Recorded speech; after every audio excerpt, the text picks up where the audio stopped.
Jesus Agaras was a Honduran geographer. He traveled all around Honduras with his mule, and he had to go and ask people, what is the name of this river, and what is the name of this mountain, and what is the name of this little village, and that's how Honduras developed its first map.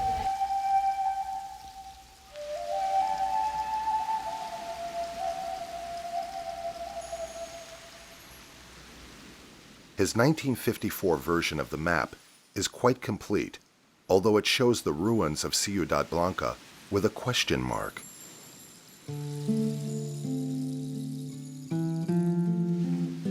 Se fue con 4 amigos más e hicieron una exploración y llegaron muy cerca del sitio donde se consideró que existía la Ciudad Blanca. Encontraron unas ruinas, pero lógicamente que eso requiere una exploración más profesional, de arqueólogos profesionales para determinar eso.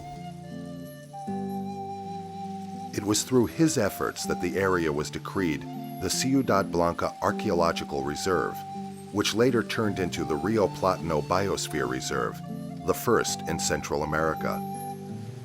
During the 18 years it took Paz to make the map, he also collected folklore about the history, myths, and legends of the Mosquitia. Él consideraba que esta era una civilización proto-maya, previa a los mayas, y que tenían una cerámica propia.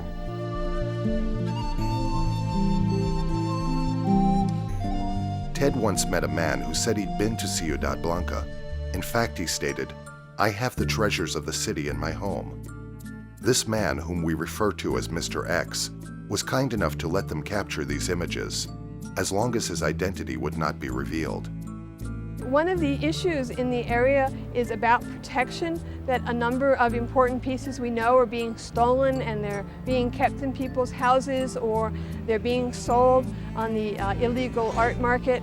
And this is a big problem for archaeologists. Archaeologists say that each piece that is in the ground is like a page of a book of which there's only one copy, and when you steal that piece, it's like stealing the one page from this book of which there's only one copy.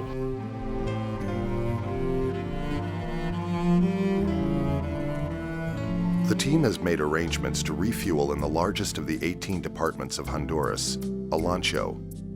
A crowd quickly forms as they land on the main soccer field in the city of Caracamas. The truck with the high-octane fuel arrives, right on schedule.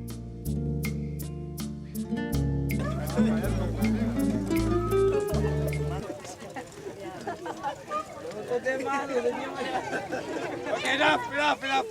Wow.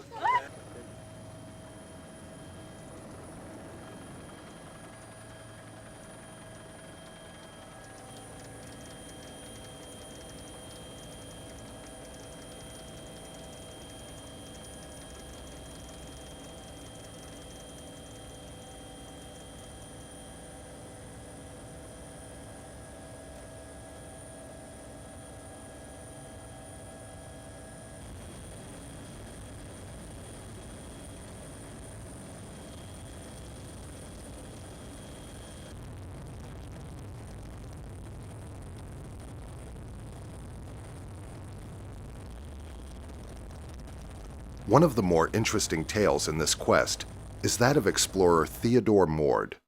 He was sent here by the American Museum of Indians in 1940. In newspapers, he claimed success of his mission, lamenting, however, that his film of what he called the City of the Monkey Gods was lost in a river mishap when his canoe capsized. An artist rendering attempts to show what he said he found. So when Theodore Morty got there, the entrance had the columns with the stone monkey effigies on it, and then a long roadway to the main temple, which was similar to the Mayan temples with their stairways, except it had 2 stone banisters on the sides of the stairway. One was carved with a huge crocodile figure, and the other one was carved with a huge spider figure. And as you got to the top, there was a huge stone monkey figure with a altar before it for sacrifices. The photos he did return with show many similarities to today. The native Paya Indians were appalled when he shot their sacred margarita bird, but he appeared to also endear himself to the locals with his customs, charm, and medicine. This is the stick from the 3rd Honduran expedition with the map. Mord wrote his directions to the lost city on this stick, but thus far translating it has proved impossible. Adding to this mystery is that Mord apparently hung himself before he could return. Who knows if it had anything to do with him working as a spy for the OSS, the precursor of the CIA. But that's another story.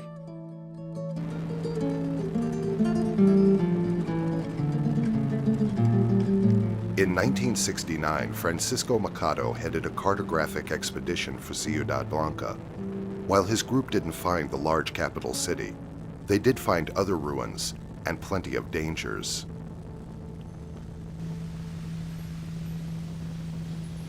Caminé 33 días en la selva, como con 6 compañeros más, mirando peligros bárbaros, ahí, más que todo en las serpientes. Nos encontramos con jauía, una especie de cerdo de monte que ataca a la gente. Como a los 20 días nos salieron las hormigas. Tienen 5 centímetros de largo y tienen donde muerden, son terribles, dejan un veneno y lo pueden matar a uno. Pero esta hormiga uno se puede salvar porque cuando viene a 50 metros, viene tosiendo. Así. Y uno mira que es que viene la hormiga. Entonces hay que tener mucho cuidado con esa hormiga. Y si no planifican bien el viaje, se pueden perder y no vuelven a salir. Ya se han perdido 2 personas allí. Nunca los volvieron a encontrar. Which brings us to our next explorers. Astor Acosta, who had already made 2 treks out here and claims he found the city, and Mexican archaeologist Celso del Castillo, who joined him. Nobody knew what really happened to him. Was a lot of stories about his disappearance. The Air Force looked for them in helicopters. They spent about 2 months looking for those people because they were important for Honduras. About the discoveries they were making were great. And what he found was a road of white monkeys leading to the lost city. But what is still hidden in La Mosquitia is something big. I think could be bigger than la Ciudad Maya. To minimize the gear they must carry, they drop off the rafts and some other provisions they won't need until departing downriver. Then they continue closer to the objective area of the satellite data anomalies, while they still have the helicopters.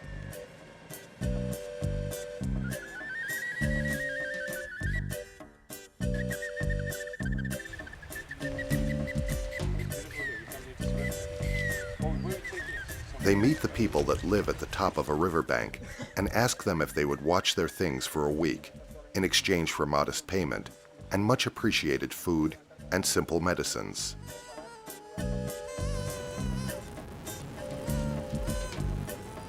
Now it's off to look for the yellow brick road that leads to Magic Mountain.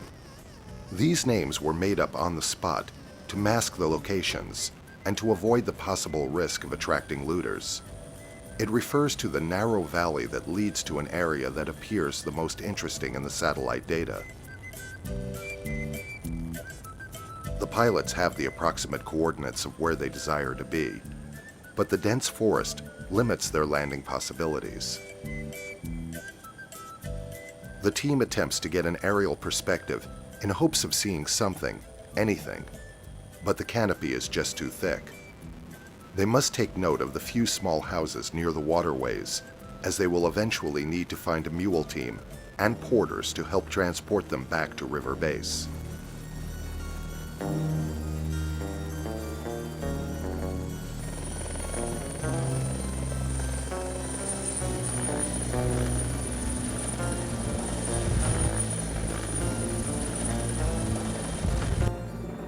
Shortly after the choppers take off, the guides Johnny and Roberto clear a place to set up camp.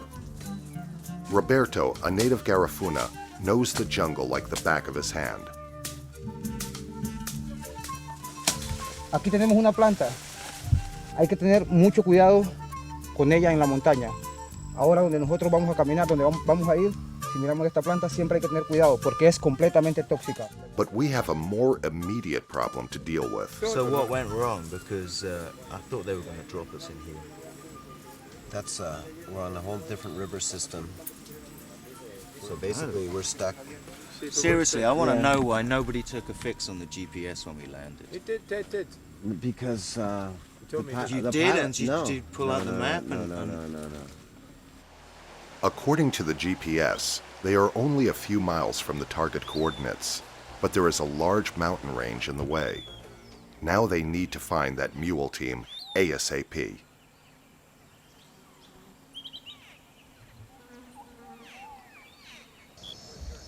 Despite some problems, the team celebrates their arrival. Everyone memorize your color, that's your...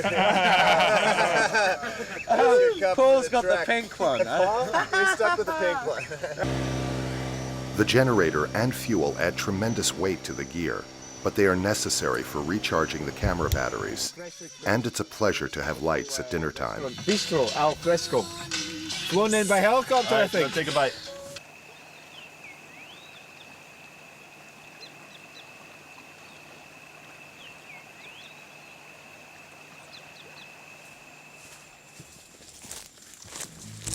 Splitting up, one group goes toward the steep mountain range, others are left to guard camp, and a third group heads straight into some hunters. Roberto sees a jaguar pelt in their bag. This is horrible, as this area was specifically intended to be a sanctuary for this endangered species. Jaguars are the largest carnivores of this forest and range from Mexico to Argentina. A plan created to link adjacent protected areas was initially called Path of the Panther. This same concept is now the Mesoamerican Biological Corridor. Todo este corredor realmente cuenta con los mismos problemas de desprotección, con los mismos problemas de deforestación, tales son como el robo de madera de color, la deforestación para hacer cultivos de pastizales grandes, áreas grandes, y la colonización.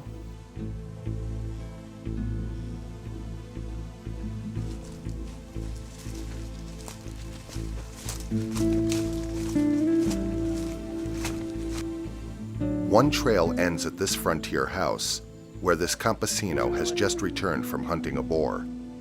He explains that in order to continue, a trail will have to be cut, and that it could take several hours to move only 100 yards.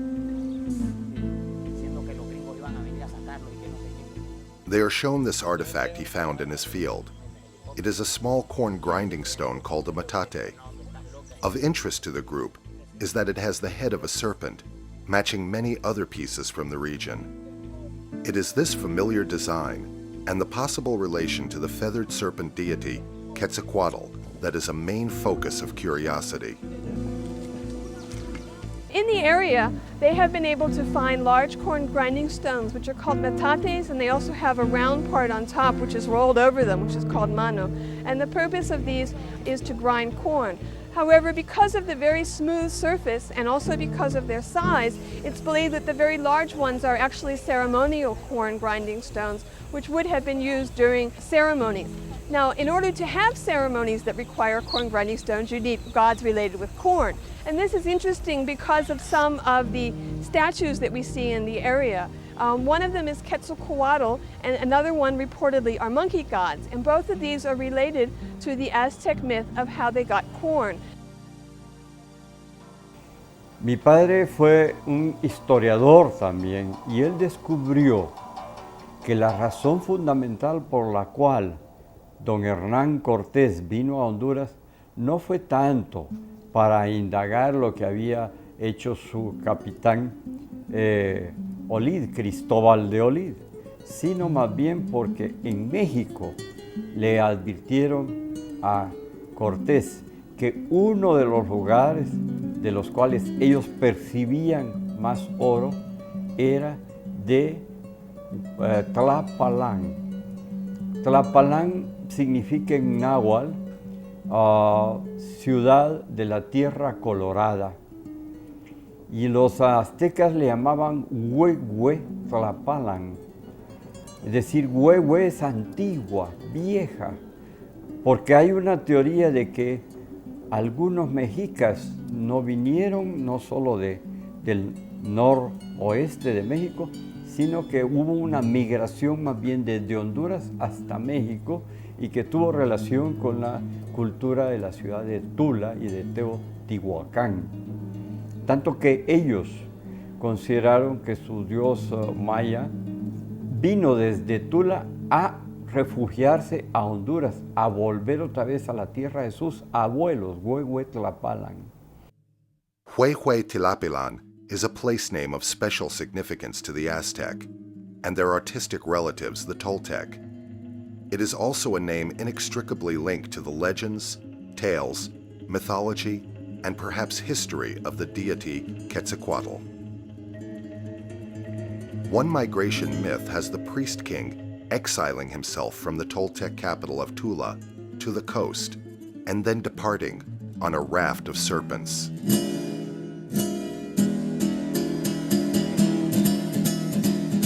Quetzalcoatl is said to have first brought corn, cacao, the calendar, and many of the arts and sciences to the Toltec. Some have said he was a bearded white man in flowing robes. Others relate the name to Venus, the morning star.